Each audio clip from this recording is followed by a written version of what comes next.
bagong taon 2024. Ano na nga po ba ang update sa dagdag na 500 pesos na social pension para sa ating mga Filipino senior citizen under the social pension program ni DSWD?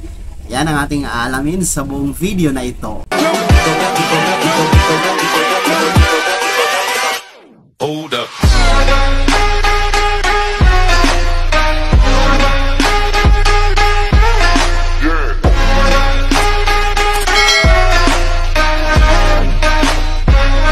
Hello mga ka-vlogs! Saan ka mang dako sa mundo? Welcome dito sa aking YouTube channel. And kung bago ka pa lang dito at nais mo mga informative content na andito sa aking YouTube channel, ay maaari nyo pong i-click ang ating subscribe button pagkatapos mong mapanood ang video na to. And maaari po kayong maging miyembro dito sa aking YouTube channel sa pamamagitan po ng pag-click ng join button na nasa baba. So, heto na nga mga ka-vlogs, marami po nga nag-aabang sa taong 2024, no? Particular sa ating mga Filipino senior citizen, no? Lalong-lalo na yung mga beneficiaryo ng social pension program under the DSWD, no? Alam naman po natin na matagal nang aprobado yung dagdag na 500 pesos na social pension para sa mga senior citizen. Pero hindi pa po naibigay-bigay dahil po sa wala pang pondo ayon po sa ating mga mambabatas. And alam nyo po, sa mga hindi pa nakakaalam at sa mga nakapanood na po ng mga naunang video ko bago pa po ang magtapos ang 2024, ay sinabi ko po doon na meron pong budget para sa dagdag na 500 pesos ang social pension ng mga ng ating mga senior citizen na mga pensioner kumbaga, no, para sa taong 2024.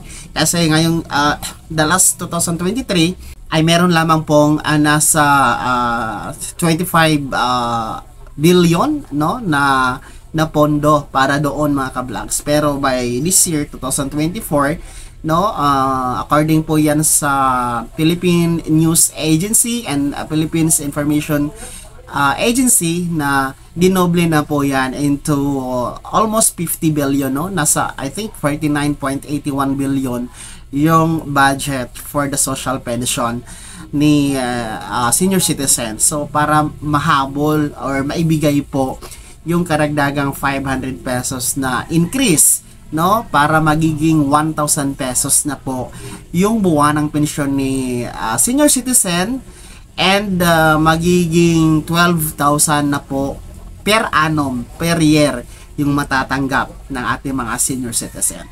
So yan po yung dapat nating abangan for this year mga ka-vlogs, no, dahil budgeted naman po siya, no, meron naman po siyang budget.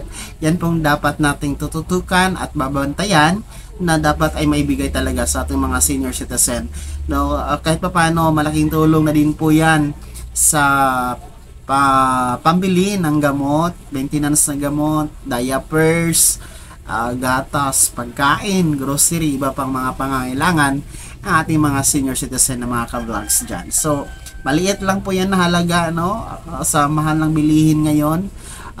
Napakaliit na halaga yan, pero dapat talaga maibigay para sa mga senior citizen.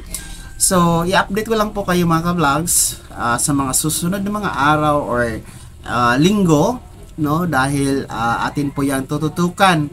Pero one thing is for sure, ngayon, no, ang masaya nating panghahawakan ngayon ay kasama na siya sa budget ngayong 2024 ang dagdag na 500 pesos mga ka-vlogs. So i-follow up na lang po natin ang implementation yan na para maibigay na po sa ating mga social pension beneficiary na mga senior citizen. So sana naging gabay ang video na to, kahit papano ay nabigyan kayo ng kalakasan or motivation, no, sa ating mga senior citizen, na antay-antay lang po tayo at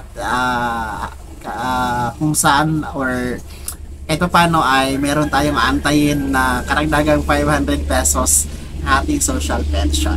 So kung hindi ka pa nakasubscribe dito sa aking YouTube channel, ay maaari nyo pong i-click ang ating subscribe button na nasa baba at Huwag niyong kaligtaan na i-turn on ang notification bell, ilagay mo sa all para updated ka sa mga bagong videos na i-upload ko.